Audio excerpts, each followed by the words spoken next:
मैंने आपको कुछ गृह कार्य दे चुकी हूँ। मुझे विश्वास है कि आप वो अपने ठीक तरह से कर चुके हैं। और मैंने आपको ये भिक्षा पात्र की ऐसे ही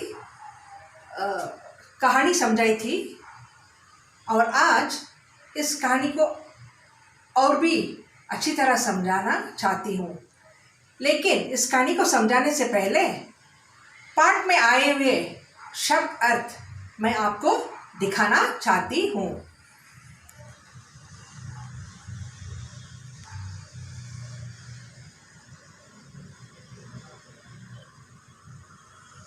तो पहला शब्द है कि भिक्षा। इस भिक्षा का अर्थ है भीख मांगना। जब हमारे पास कुछ नहीं होता तो क्या करते हैं, हम जाके किसी से भीख मांगते हैं। तो भिक्षा का मतलब भीख मांगना, किसी से मांगना। और ये है दूसरा वाला भिक्षा पात्र। भिक्षा पात्र का मतलब भीख का कटोरा। जैसे हम भीख मांगते हैं तो कटोरा लेके जाते हैं। कभी कभी आप देखते होंगे सड़क पर जब लोग भीख मांगने जाते हैं तो कटोरी लेके जाते हैं, तो उसको भीख का कटोरी बोलते हैं। और तीसरा वाला है व्याकुल, परेशान। जब जीवन में कुछ कमी हो गई है तो हमको परेशान हो जाता है। और दूसरा क्या है, दुर्दिन। दुर्दिन का मतलब बुरे दिन।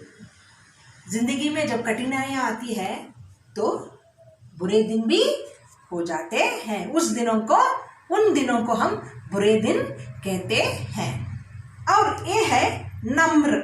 विनम्र मतलब धीमी आवाज से कुछ पूछते हैं, जैसे कि कृपया मुझे आपकी मदद चाहिए। ऐसा नहीं कह सकते कि कृपया मुझे मदद चाहिए। विनम्रता से, मीठी आवाज से हम पूछते हैं किसी से। लज्जा, आप कुछ गलती कर देते हैं तो शर्म के मारे आप सर नीचे झुका देते हैं, तो उसको लज्जा बोलते हैं। तुच्छ का मतलब छोटा। तुच्छ का मतलब छोटा। ये है अभाव। अभाव का मतलब किसी कमी। कुछ भी मतलब जब किसी चीज या कुछ ना कुछ हो, जब कमी पड़ जाती है तो उसको अभाव कहते हैं। अभाव का मतलब क्या है, कमी। अभी दूसरा जो है वरदहस्त। वरदहस्त का मतलब वरदान हाथ से देना। हस्त का मतलब हाथ। वर मतलब किसी को हम आशीर्वाद देते हैं, तो उसका मतलब है वरदहस्त। हम किसी को आशीर्वाद देते हैं, उसको हम वरदहस्त कहते हैं। और दूसरा वाला क्या है, तथास्तु। हम जब किसी को आशीर्वाद देते हैं, समझो वो बहुत पढ़ा लिखा हुआ है या बहुत अमीर है, तो हम उसको तथास्तु बोलेंगे, तो वो हमेशा जिंदगी भर वो अमीर ही रहता है। इसका माना है वैसे ही हो। आप जिंदगी में खुश हो तो सदा आप खुश रहो, उसका माना ये है। और दूसरा वाला क्या है, उलझना। उलझना का मतलब हम कुछ अनाज या कुछ लेते हैं और ऐसे उंडलते हैं, तो उसका मतलब उलझना। जब ऐसा चीज़ हम उंडलते हैं, उसका मतलब वहाँ जब अनाज लेके आए, कटोरी में जब भीख डालते हैं, आपके घर के पास जो भी आता है, तो कभी ना कभी हम क्या करते हैं, कुछ खाने की चीज़ है तो ऐसा डाल देते हैं। अनाज होगा तो ऐसा डालते हैं एक साथ, तो उसका मतलब है क्या है, उलीझना का मतलब उंडेलना। ये क्या है, समस्त। समस्त का मतलब सभी, जो भी हो। इस गांव में जो भी हो, उन सब लोगों को मतलब होता है समस्त। दूसरा वाला क्या है, उद्धार। उद्धार का मतलब कल्याण, सब ठीक हो, अच्छा हो, इसका अर्थ ये है।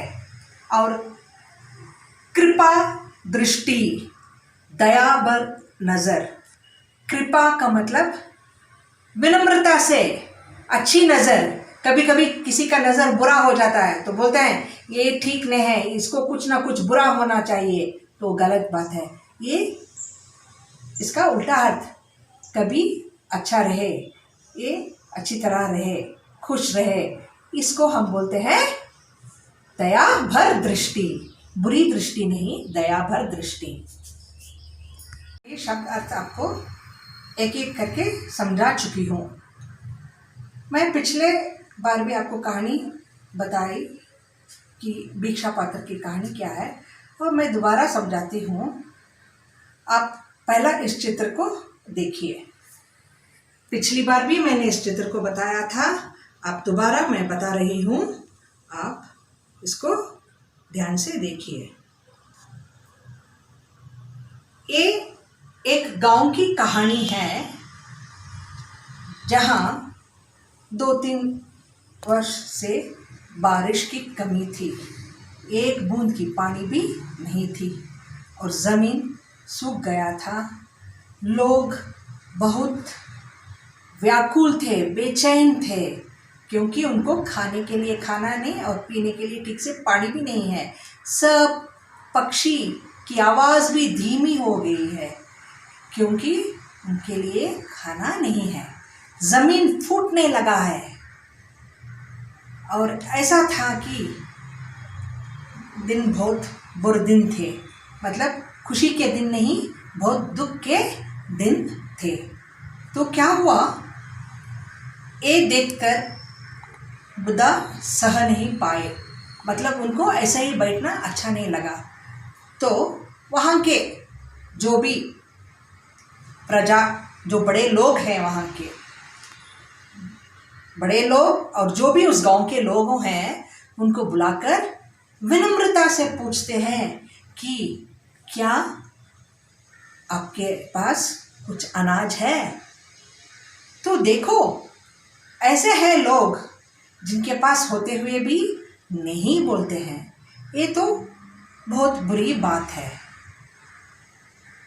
तो पहला क्या होता है, उन्होंने किससे पूछते हैं, रत्नाकर से पूछते हैं कि क्या आपके पास कुछ अनाज है। तो रत्नाकर बोलता है तो जब बुद्ध महाराज रत्नाकर से पूछने लगे तो रत्नाकर शर्म के मारे या लज्जा बोलते हैं, सर झुकाकर वो कहने लगा कि मैं कहाँ से सारी प्रजा को अनाज पहुँचाऊँ। तो क्या हुआ, बुद्ध महाराज ने सेनापति की ओर देखने लगे। तो कौन है सेनापति, जयसेन। उनको देखकर पूछने लगे कि क्या आप इस प्रजा को अन्न देने में आप मदद कर सकोगे। तो जयसेन ने मना कर दिया। उन्होंने कहा, मैं कहाँ से इस अन्न की व्यवस्था करूं, मेरे पास देने के लिए कुछ भी नहीं है। और ये कहने लगे, अगर मेरी प्राण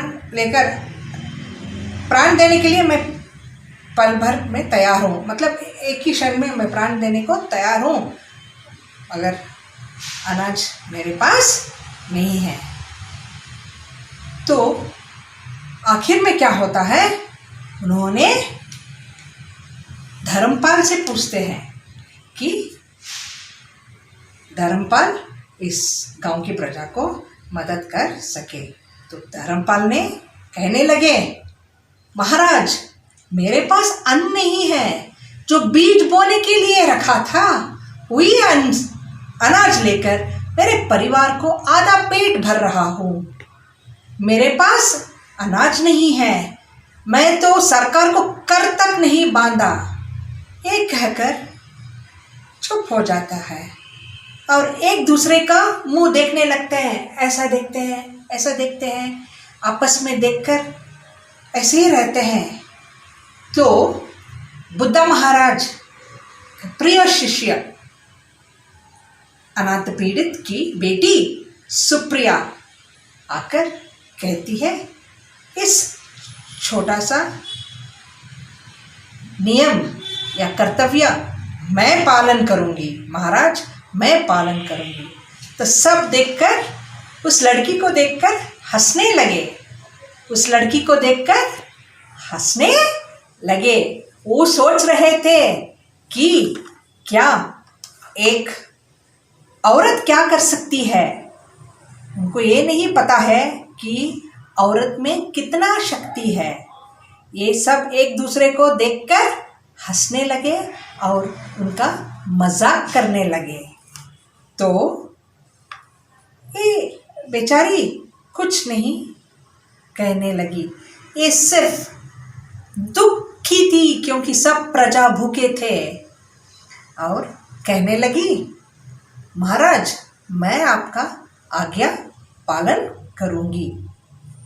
तो सब वहाँ जो पुरुष लोग थे इस सुप्रिया का मजाक करने लगे। वो सोचे कि लड़की क्या कर सकती है।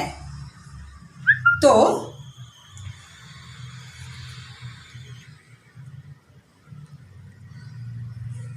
क्या हुआ, उसने बताया, सुप्रिया बता रही थी, महाराज मैं बहुत निर्धन हूँ, मतलब गरीब, मेरे पास ये भिक्षा कटोरा के अलावा कुछ नहीं है। मैं हर कोने कोने में जाकर भीख मांगकर मैं ये करती हूँ कि सबका पेट भर दूंगी, हर आंगन में जाकर उनको अनाज पहुँचाती हूँ। ये कहते हुए बुद्धा महाराज के पास आती है। तो बुद्धा ने इस बात को सुनकर प्रसन्न हो गए और उन्होंने वरद हस्त दिया, मतलब आशीर्वाद दिया कि हमेशा सुप्रिया का पात्र, जो भिक्षा का पात्र है, वो कभी भी भरते जाए। ऐसा कहकर जब उन्होंने आशीर्वाद दिया तो सुप्रिया हर घर में जाकर भीख मांगकर जो भी लोग उनके गांव के थे उनका सब का पेट भरने लगी। ये मैंने आपको अच्छी तरह से समझाया है। मुझे विश्वास है कि आप इसको अच्छी तरह से एक कहानी को याद कर सकते हैं। और दोबारा मैं जब आपसे मिलती हूँ मैं इसके बारे में पूरा आपको प्रश्नोत्तर सब देती हूँ। ये कहते हुए मैं अभी समाप्त करती हूँ।